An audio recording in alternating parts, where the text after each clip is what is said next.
The little boy casually placed a glass marble on the floor, only to be shocked when it began rolling on its own. Jack witnessed this and immediately realized a terrifying truth: the entire building was severely tilted. They had only moved in the day before, never expecting that 11 years of hard-earned savings would buy them nothing more than a dangerous home. The next morning at work, Jack couldn't shake his unease. He searched online for information about the building, and what he found made his blood run cold. He wasn't the only one who had noticed the problem, many others were already talking about it. Some even bluntly called it a shoddy construction project. But when he returned home and tried to test it again, the marble sat perfectly still on the floor. Relieved, Jack thought it had all been a false alarm. That night, a heavy rainstorm suddenly broke out. Rainwater seeped in through cracks in the outer wall, spreading into the third floor where new fractures appeared, accompanied by sharp snapping sounds. Yet hidden beneath the pounding of the storm, no one noticed. Danger was quietly closing in. 2 days later, Jack hosted a housewarming party. Family and friends raised their glasses in celebration. Amid laughter and chatter, all unease was temporarily forgotten. Late into the night, with everyone slightly drunk, the guests decided to stay over. No one realized that this seemingly cozy arrangement was actually putting more people in harm's way. The next morning, Philip, still groggy from a hangover,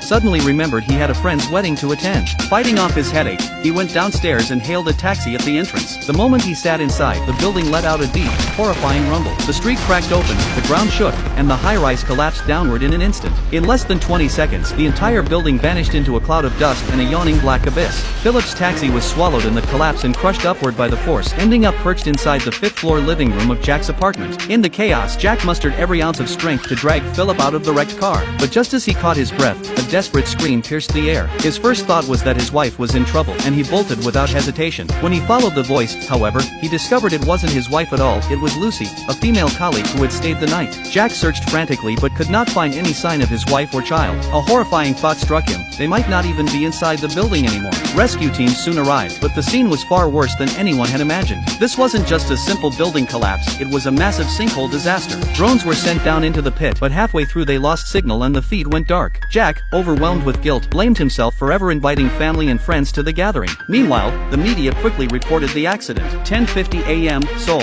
A catastrophic sinkhole swallowed an entire building. At least 30 people sustained minor injuries and 7 were critically injured, all rushed to hospitals. On the surface, families feared for those trapped below, worried they had no food or water. Just as desperation peaked, the previously lost drone suddenly reconnected, transmitting images of survivors inside. Relief swept through the crowd, there were still people alive. But the forecast brought devastating news: a massive storm was expected that very night. For the trapped survivors, it was yet another crushing blow. Rescue teams scrambled to prepare supplies, dropping food and communication devices via parachutes. Survivors received the packages, and Philip quickly dialed the satellite phone, establishing contact with the rescue center. As night fell, the torrential rain returned. Floodwaters surged upward, soon reaching the roof of the sunken building. The survivors were like fish trapped in a tank, with nowhere to escape. Worse still, another high-rise loomed precariously above the sinkhole, threatening to crash down and bury them all for good. In this moment of despair, Lucy spotted a floating bucket drifting by. An idea struck her: if they could gather enough floating objects, perhaps they could assemble a makeshift raft or survival capsule. As they searched, a massive water tank floated into view. To the trapped survivors, it seemed like a heaven-sent improvised submarine. They rushed inside. When it came to Alan's turn, he suddenly stopped. Someone had to stay outside to seal the lid. Without hesitation, he chose to sacrifice himself, slamming the cover shut. Within seconds, torrents of water poured into the sinkhole,